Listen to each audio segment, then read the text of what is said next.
السلام علیکم ورحمۃ اللہ۔ ناظرین، امید ہے آپ لوگ خیریت سے ہوں گے۔ آج میں آپ کو حقیقت بتاؤں گا گیدڑ سنگی ہوتی کیا ہے۔ ناظرین، گیدڑ سنگی یا جے کال ہارن تلسمان وہ مشہور زمانہ پر اسرار طلسم ہے جس کے متعلق ہندوستان و پاکستان سے تعلق رکھنے والا ہر دوسرا شخص جانتا ہے۔ ایسا کیا راز چھپا ہے بالوں کے اس گچھے میں کہ ہر شخص اس کو حاصل کرنے کی شدید خواہش رکھتا ہے؟ بس ایک بار کہیں سے گیدڑ سنگی ہاتھ لگ جائے، وارے نیارے ہو جائیں گے، دولت کی برسات ہو جائے گی اور تمام درد دور ہو جائیں گے۔ اسی جستجو اور لالچ میں اکثر لوگ ایسے شیطان بہروپوں کے ہتھے چڑھ جاتے ہیں جو چکنی چپڑی باتوں میں پھنسا کر بھاری قیمت پر نقلی گیدڑ سنگی فروخت کر دیتے ہیں۔ ان شاطروں نے نقلی گیدڑ سنگیاں بنانے کے نت نئے طریقے ایجاد کیے ہوئے ہیں۔ کہیں گیدڑ کا سر کاٹ کر انتہائی ہوشیاری سے اس کے سر کی کچھ کھال اتار کر اس کے ماتھے کی ہڈی کو اوزاروں اور ریتی کی مدد سے کاٹ کر ایک نقلی چھوٹے سینگ جیسا ابھار بنا کر کھال کو دوبارہ مہارت کے ساتھ سر کے ساتھ چپکا دیا جاتا ہے، اور اب اس کھال سے ابھرا ہوا نقلی سینگ بالکل اصلی معلوم ہوتا ہے۔ کہیں بالوں کے گچھے کی گیند سی بنا کر گیدڑ سنگی کے نام پر فروخت کر دی جاتی ہے، کیونکہ عام لوگ اس کی اصل شکل و صورت سے واقف نہیں ہیں اور نہ اصل اور نقل کی پہچان رکھتے ہیں، اس لیے لالچ میں آ کر بآسانی دھوکہ کھا جاتے ہیں۔ اسی طرح کچھ بھیک مانگنے والے جوگی اور سپیرے بھی لوگوں کو گیدڑ سنگی کے نام پر چونکا دیتے ہیں اور چونا لگاتے ہیں۔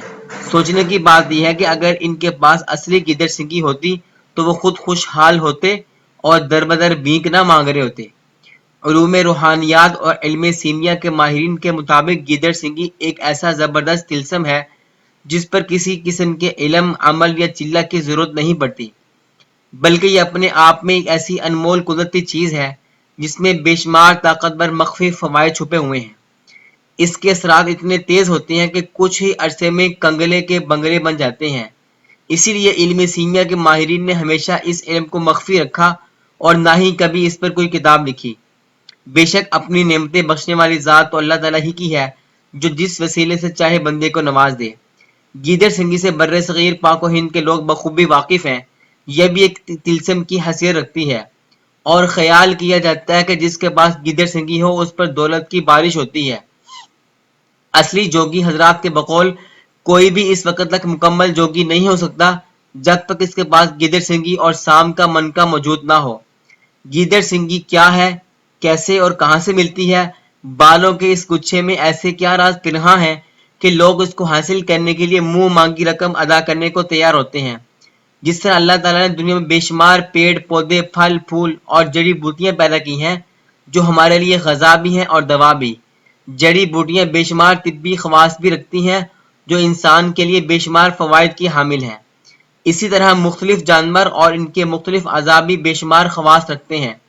مختلف جانوروں کے منحوس اور مبارک ہونے سے متعلق بھی بے شمار واقعات اور تصورات زمانہ قدیم سے آج تک موجود ہیں۔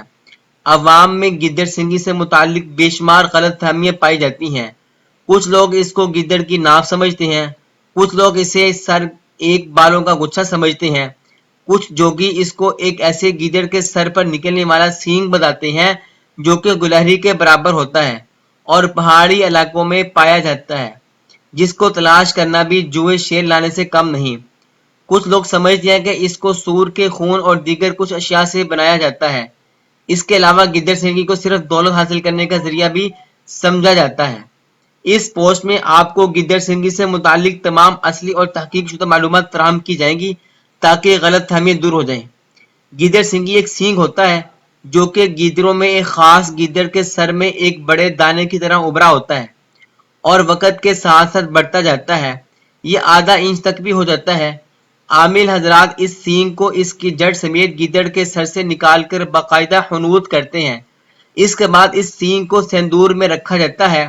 یہ گیدڑ سنگی بہت سے مخفی اثرات کی حامل سمجھی جاتی ہے۔ خدا کی قدرت کی یہ گیدڑ کے جسم سے جدا ہونے کے باوجود زندہ رہتی ہے اور اس کے بال بھی مستقل بڑھتے رہتے ہیں۔ علم سیمیات کے ماہرین اس سینگ کو گیدڑ کے سر سے انتہائی احتیاط سے دانے اور جڑ سے سمیت نکالتے ہیں، بالکل اس طرح جیسے کہ اگر کوئی پودا زمین سے بغیر جڑ کے نکالا جائے تو وہ مر جائے گا۔ بالکل اسی طرح یہ سینگ بھی جڑ سمیت نکال کر باقاعدہ ایک خاص طریقہ سے حنوط کیا جاتا ہے اور پھر اس کو کسی ڈبے وغیرہ میں سندور کے ساتھ محفوظ کر لیا جاتا ہے۔ سندور ایک کیمیکل ہوتا ہے جو اسے کیڑا لگنے اور گلنے سڑنے سے محفوظ رکھتا ہے۔ کچھ گیدڑوں کے سر میں صرف ایک دانہ سا ہوتا ہے جو بڑھ کر سینگ کی شکل اختیار نہیں کرتا بلکہ دانہ ہی رہتا ہے۔ علم سیمیات کے ماہرین اس دانے کو بھی جڑ سمیت نکال کر محفوظ کر لیتے ہیں۔ یہ مادہ گیدڑ سنگی کہلاتی ہے اور اس میں نر گیدڑ سنگی کی طرح سینگ نہیں ہوتا۔ علم سیمیات اور عاملین کے مطابق گیدڑ سنگی ایک ایسا جیتا جاگتا طلسم ہے کہ جس کے لیے کسی پڑھائی چلے کی ضرورت نہیں پڑتی۔ جس کے پاس اصلی گیدڑ سنگی ہوگی اس کو ہر طرح سے مالی مدد حاصل ہوگی۔ زیورات یا نقدی کے سیف میں گیدڑ سنگی رکھی جائے تو وہ مزید بڑھیں گے، دولت اور کاروبار میں ترقی ہوگی، گم شدہ مال مل جایا کرے گا، غیب سے ہر طرح کی مدد اور خوشحالی حاصل ہوگی، دولت آنے پر ہر ذریعے میں کامیابی ہوگی۔ سائنس گیدڑ سنگی کے بارے میں کیا کہتی ہے؟ ناظرین، سائنس گیدڑ سنگی کے بارے میں کیا کہتی ہے اس کے بارے میں آپ کو بتا رہا ہوں۔ سائنس اور بیولوجی گیدڑ سنگی کے مخفی اثرات کو نہیں مانتے۔ ماہر حیوانیات کے مطابق گیدڑ سنگی ایک بیماری کی وجہ سے پیدا ہوتی ہے۔ یہ دانہ یا سینگ دراصل ایک ٹیومر ہوتا ہے جو کسی گیدڑ کے سر میں نکل آتا ہے۔ اس کو گیدڑ کے سر سے الگ کرنے پر اس کے بڑھنے کی وجہ یہ ہوتی ہے کہ ٹیومر پیدا کرنے والے بیکٹیریا اس سینگی میں موجود ہوتے ہیں جو ایک دوسرے کو کھا کر بڑھتے رہتے ہیں اور جس سے محسوس ہوتا ہے کہ گیدڑ سنگی بڑھ رہی ہے۔ لیکن سائنس اس بات سے بھی واقف ہے کہ ماہر طلسمات زمانہ قدیم سے گیدڑ سنگی کے مخفی اثرات سے واقف ہیں اور اس کی ہر زمانہ میں ایک پر اثرات حیثیت رہی ہے۔ ٹیومر اور بھی بہت سے جانوروں کو ہوتا ہے لیکن اس میں یہ مخفی خصوصیات نہیں ہوتی اور وہ جسم سے الگ کرنے کے بعد گلنے سڑنے لگتا ہے، جبکہ گیدڑ سنگی زندہ رہتی ہے اور اس کے بال بھی بڑھتے رہتے ہیں۔ یہ گیدڑ سنگی کی اصلی ہونے کی علامت ہوتی ہے۔ اسی طرح بہت سے پتھروں، لکڑیوں اور جانوروں کی اعضاء میں کچھ ایسی مخفی خصوصیات ہوتی ہیں کہ جن کے فوائد اور ثمرات سے دنیا واقف ہے لیکن اس کی کوئی سائنسی توجیہ پیش نہیں کی جا سکتی۔ علامہ دمیری کی شہرہ آفاق کتاب حیات الحیوان میں ہر جانور کے مختلف اعضاء کی مخفی فوائد اور طلسمات انتہائی تفصیل سے بیان کیے گئے ہیں۔ اس میں انہوں نے لکھا ہے کہ اگر کوئی آدمی کتاب میں وہ لکھتے ہیں کہ الو کے خواص کے بارے میں کہ سوتے وقت الو کی ایک آنکھ بند اور ایک کھلی رہتی ہے۔ اگر کھلی آنکھ کو کسی انگوٹھی کے نگینے کے نیچے رکھ کر پہنایا جائے تو اس کو پہننے والا اس وقت تک سو نہیں پائے گا جب تک کہ انگوٹھی اتار نہ دی جائے۔ اسی طرح جو آنکھ بند ہوتی ہے اگر اسے انگوٹھی کے نگینے کے نیچے رکھ کر پہن لیا جائے تو بے خوابی کا مریض رات دن سوتا ہی رہے۔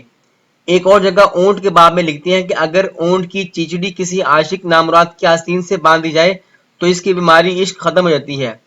تو جتنے بھی لوگ عاشق دیوانے ہیں یا اپنے کسی عزیز رشتہ دار دوست کی بیماری عشق سے پریشان ہیں وہ پہلی فرصت میں اونٹ اور پھر اس کی چیچڑی تلاش کر کے آستین میں باندھیں۔